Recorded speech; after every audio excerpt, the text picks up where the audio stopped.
Yo, what's going on, guys? In this video I wanted to go over some advanced squad tactics and combat techniques that I've gathered and I've looked into that I feel is really useful towards getting that chicken dinner. The first thing I want to talk about is knowing your role.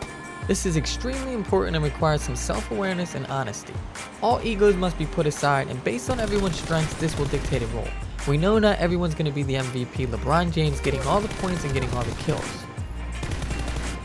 First, we're going to have the shot caller, or the team leader.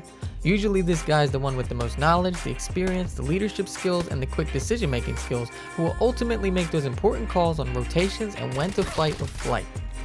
You want to keep this guy alive as best you can, but even if he's dead, he can still help tremendously on giving direction in the endgame. Next we have the sniper / scout. This guy is a master at long range shooting and just accurate in pretty much all situations, but he's great at finding and spotting enemies at range and then relaying that info to his team, which will also aid in making those important calls. Then there's the Pointman, or the rifleman, who sometimes is also the team leader. He's highly skilled in combat. Usually your Pointman is your best fragger, and will be responsible for being in the front lines and leading a flank or aggressive maneuver after that decision is made to push. He'll also aid in the major decision making, especially if it requires being aggressive. Then there's the support role, who is very underestimated. This guy might be somewhat quiet, but he's good at paying attention and taking direction.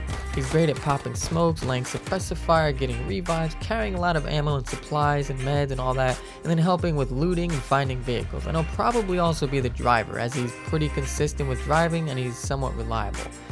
All of these roles are paramount, and some are going to fluctuate depending on the situation, of course.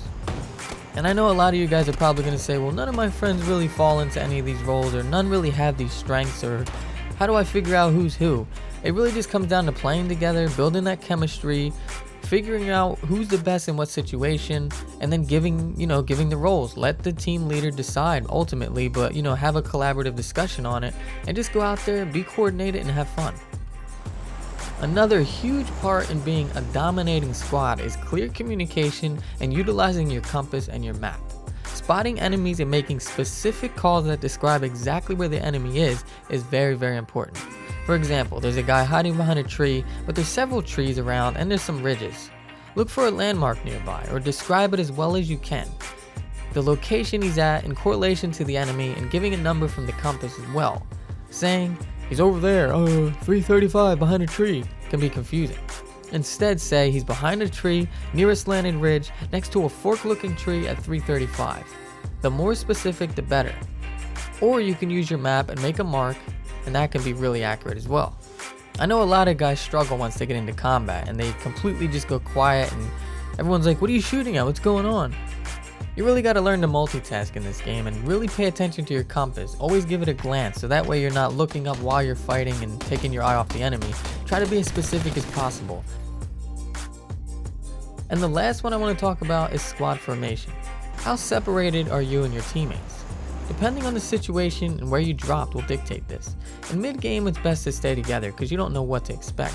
But in the beginning, if you don't drop in a hot zone, it's advisable to spread out to get loot quickly or stay in groups of 2. Don't loot the same buildings either unless you're surrounded. If it's late game, then it always depends on the situation.